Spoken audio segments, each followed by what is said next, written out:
사고나 아니면 질병으로 어느 신체 한 부분이 아플 때 우리는 되게 불편함을 느낍니다. 건강할 때는 잘 몰랐어요. 근데 사고로 다친 다음에는 그 한 부분이 얼마나 소중한지를 다시 한번 깨닫게 됩니다. 병원에 계신 안옥자 성도님 신방하면서 느끼는 게, 우리는 숨 쉬면서 한 번도 감사하다는 느낌을 별로 못 가졌는데, 숨 쉰다는 것, 호흡한다는 게 얼마나 소중한지를 다시 한번 느끼게 됩니다. 오늘 우리는 구원받는다는 것이 무엇이냐면 새로운 삶을 사는 거예요. 하나님께서 예수님으로 말미암아 우리 인생을 새롭게 고쳐주시는 거예요. 저와 우리 성도님들을 새롭게 고쳐주시는 것. 은혜로 주어진 새로운 삶의 모습은 뭘까? 첫 번째는 하나님은 믿는 자에게 새로운 삶을 선물로 주셨습니다. 새로운 삶을 선물로 주셨다는 거예요. 우리 8절 같이 한번 읽어보도록 하겠습니다. 너희는 그 은혜의 믿음으로 말미암아 구원을 받았으니 이것은 너희에게서 난 것이 아니요 하나님의 선물이라. 아멘. 우리가 새로운 삶을 살게 되는데, 우리가 새로운 삶을 살게 되는 것은 은혜로 말미암아 그렇게 된다는 거예요. 여러분, 은혜는 선물이에요. 내가 어떻게 이 자리에 올 수 있었습니까? 착해서, 선한 일을 해서.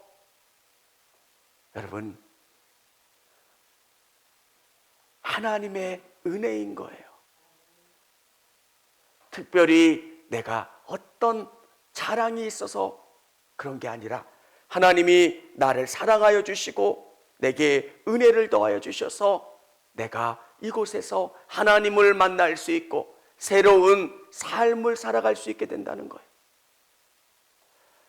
여러분, 믿으면 가장 먼저 달라지는 것은 우리의 생각이 조금씩 달라진다는 거예요. 드라마나 어떤 미디어를 통해서 대치동 맘들 소개해주는 것들이 있잖아요.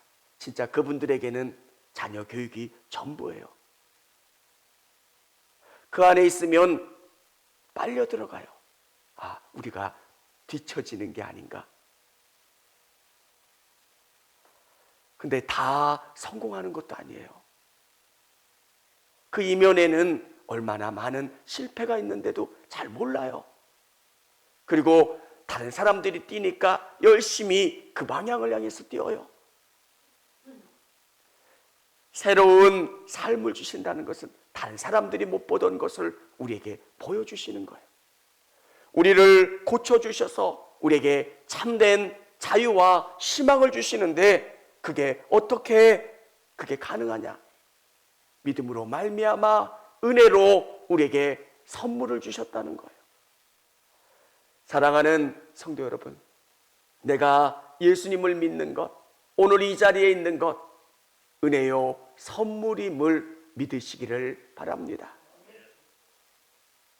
남들이 못 보는 걸 보는 거예요.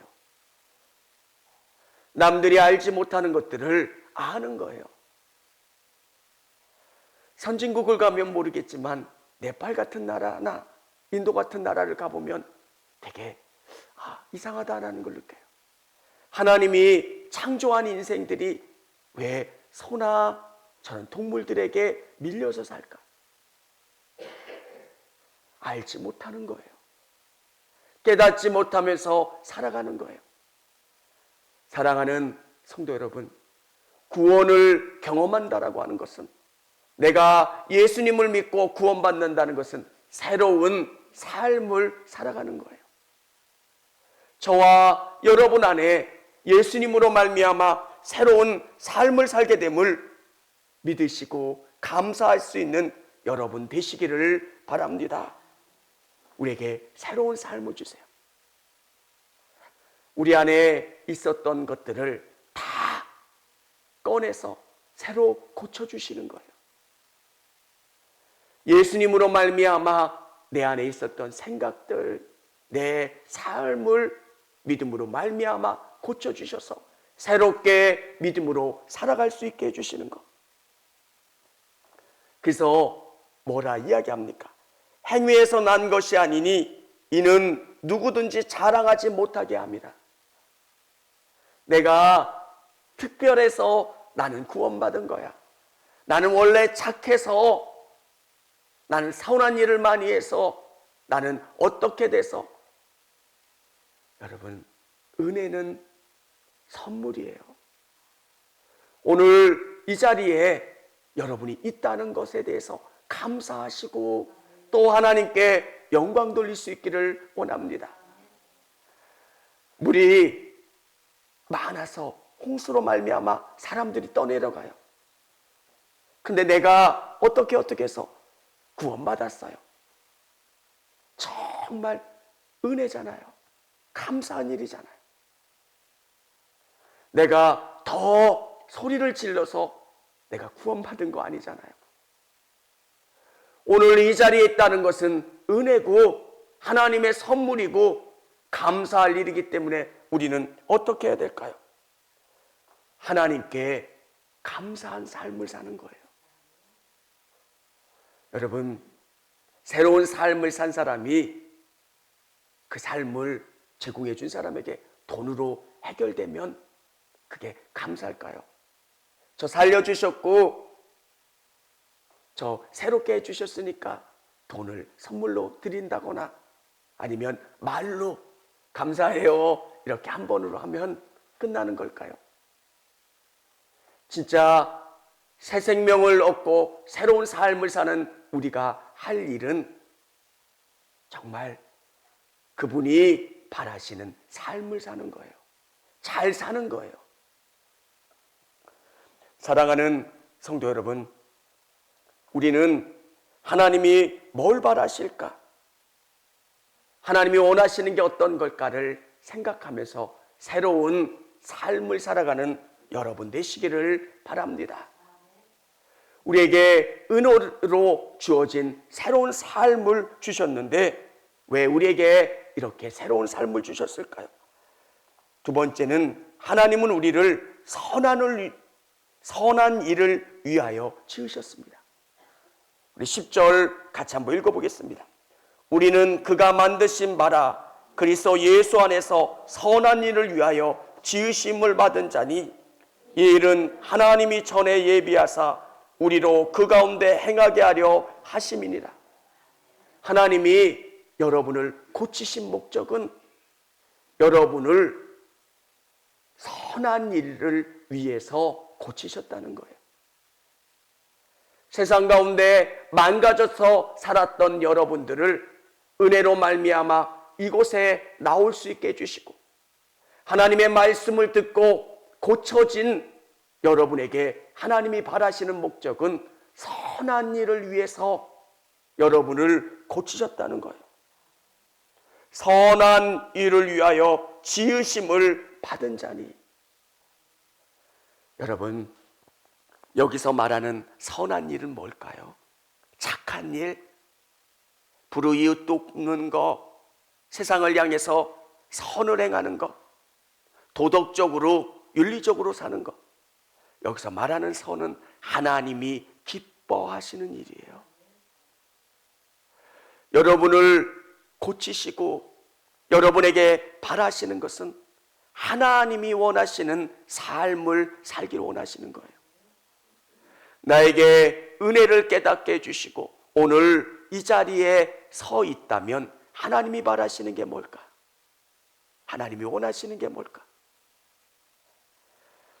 여러분, 여러분의 생각을 하나님께 맞추시는 여러분 되시기를 바랍니다. 그래서 여러분을 어떻게 하나님께서 고치시고 이 일은 하나님이 전에 예비하사 우리로 그 가운데 행하게 하려 하심이니라.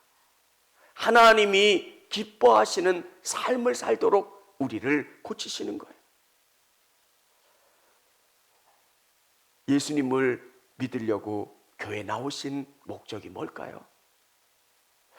여러분이 처음에 교회 나오신 목적은 여러 가지일 거예요. 자녀들의 문제 때문에, 아니면 질병 때문에, 여러 가지 일들 때문에 교회에 나오셨을 거예요.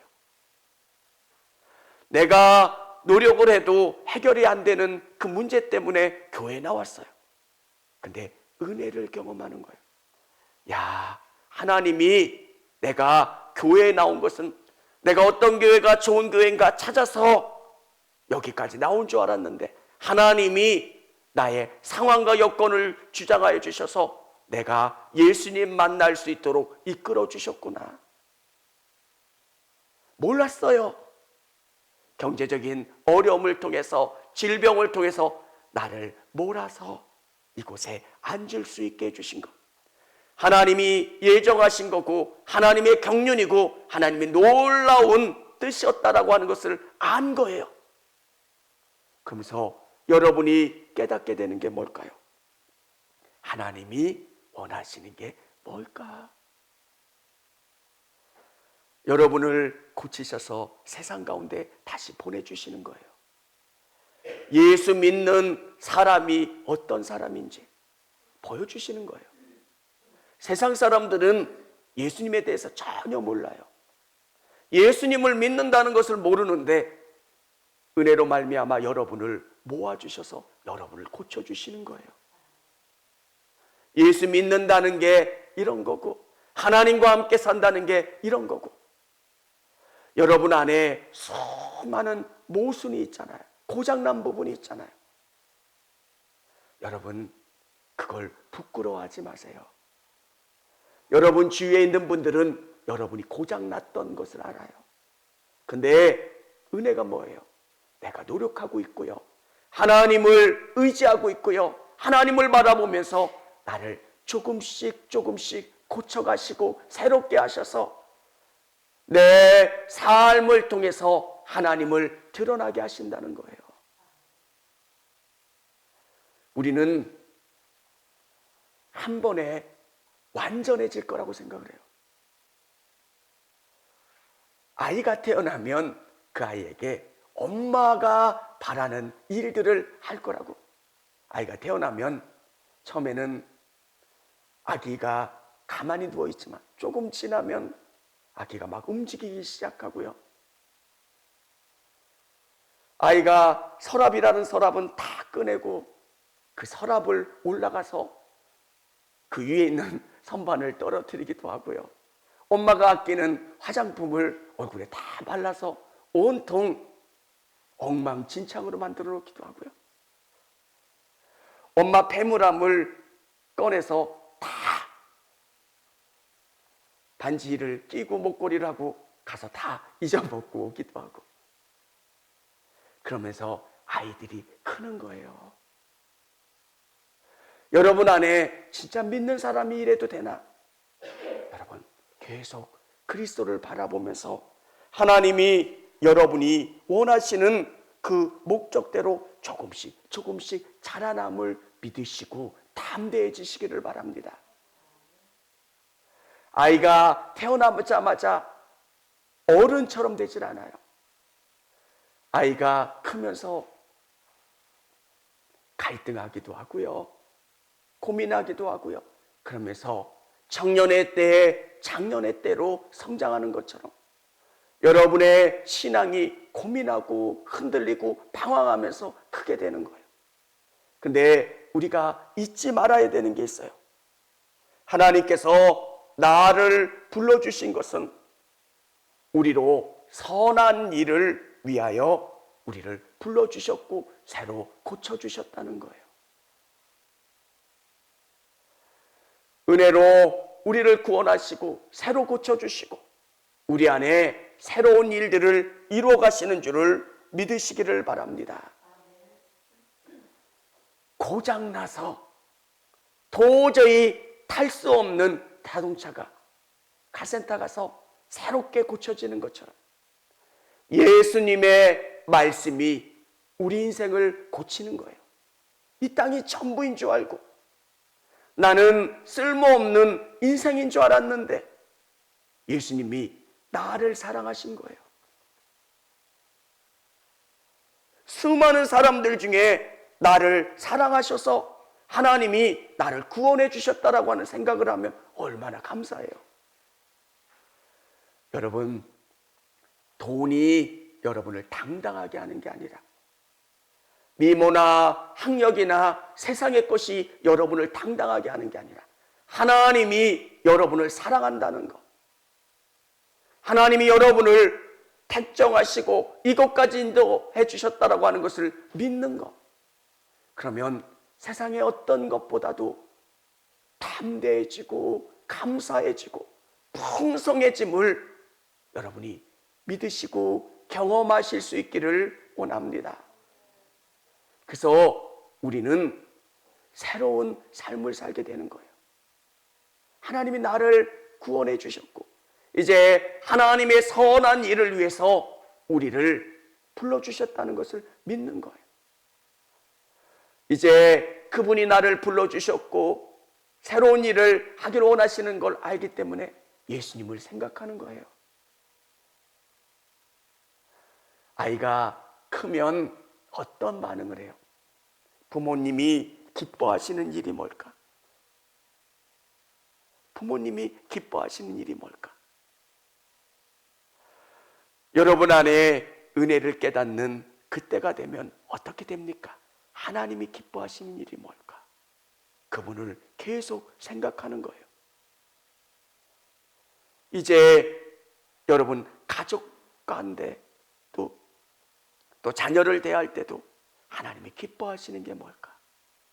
이 아이가 믿음 안에서 자라났으면 좋겠다라는 소망과 믿음을 갖게 되잖아요. 여러분 안에 믿음의 씨앗이 들어가면 그 믿음의 씨앗이 자라나고 또 성장해서 꽃피고 아름다운 열매를 맺는 줄을 믿으시기를 바랍니다. 세 번째는 예수님을 통해 우리를 언약 백성 삼아 주셨습니다. 우리를 새로운 신분으로 만들어 주셨다는 거예요. 여러분은 하나님의 자녀예요. 하나님은 나를 포기하지 않으신다는 거예요. 11절 우리 같이 한번 읽어보도록 하겠습니다. 그러므로 생각하라. 너희는 그때 육체로는 이방인이요 손으로는 육체에 행한 할례를 받는 무리라.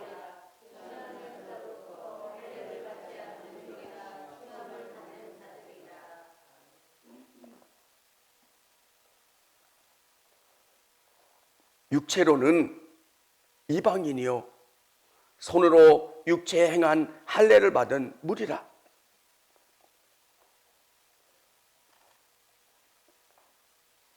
칭하는 자들로부터 할례를 받지 않은 무리라. 칭함을 받는 자들이라. 우리는 외인이었어요. 그리고 하나님과 거리가 멀었던 백성들이에요. 근데 하나님께서 예수님을 통해서 우리를 구원해 주셨다는 거예요.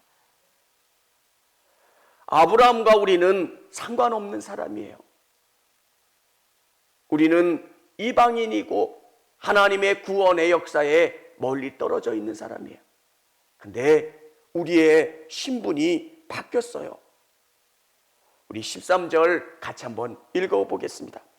이제는 멀리 있던 너희가 그리스도 예수 안에서 그리스도의 피로 가까워졌느니라. 아멘. 예수님으로 말미암아 그분의 십자가의 공로로 말미암아 여러분과 제가 신분이 바뀌어졌다는 거예요. 우리가 어떻게 새로운 삶을 살 수 있습니까? 신분이 바뀌어진 거예요. 여러분, 어느 날 갑자기 벼락출세를 하면 그게 익숙하지 않아요. 사람들이 나를 존경해 주는 게 익숙하지 않아요. 근데 깨달아야 되는 것은 나는 하나님의 자녀다. 나는 구원받은 사람이고 예수님으로 말미암아 나는 이 땅 가운데 승리할 수 있는 사람이고 특별한 사람이고 하나님이 나에 대해서 눈을 떼지 않으시고 나를 돌보시고 이끌어 가시는 사람이라는 것.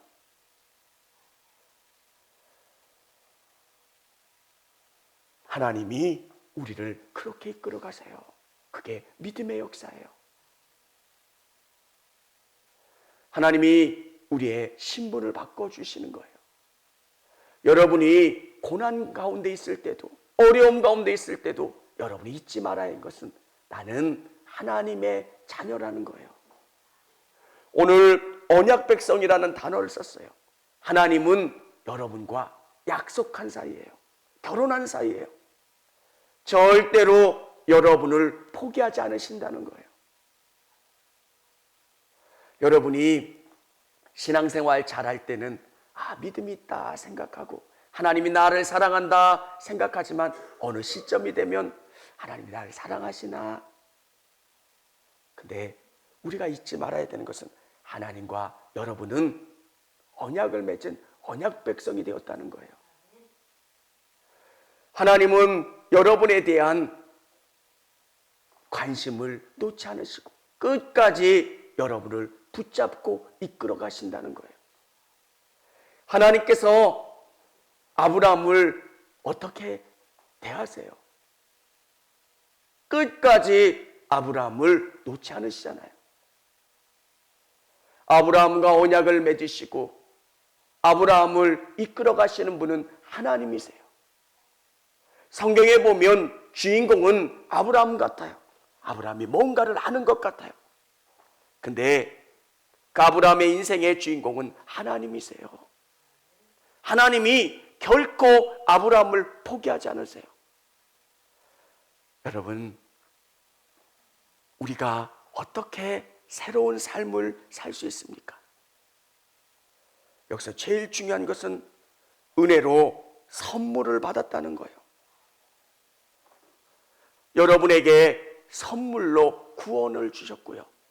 여러분이 새로운 삶을 살 수 있도록 은혜를 주셨다는 거예요. 왜 여러분을 불러주셨습니까? 하나님은 우리를 선한 일을 위해서 지으셨습니다. 여러분을 하나님의 뜻 가운데 사용하시기 위해서 부르셨다는 거예요. 여러분을 통해서 하나님이 영광 받으시도록 높여지시도록 그래서 여러분을 세상 가운데 빛이요 소금으로 사용하시는 거예요. 예수 믿는 사람들의 샘플로 사용하시는 거예요. 교회가 놀라운 것은 사람이 있기 때문이에요. 여러분을 통해서 하나님이 일하시는 거예요. 그래서 여러분은 은혜로 새로운 삶을 살게 되는 거예요. 하나님이 나를 고쳐주시고 하나님의 선한 일을 위해서 사용하신다는 것. 또 잊지 말아야 되는 것은 여러분의 신분이 바뀌었다는 거예요. 여러분은 언약 백성이 되었다는 거예요. 아브라함을 통해서 끝까지 일하셨던 하나님이 여러분을 통해서 일하신다는 거예요. 여러분이 잊지 말으셔야 되는 것은 하나님을 계속 묵상하는 거예요. 그분을 생각하고 의지하고 그러면 여러분 안에 그리스도가 여러분을 성장시켜 주시고 더 예수님이 바라시고 원하시는 모습으로 자라나게 해 주실 줄을 믿으시기를 바랍니다.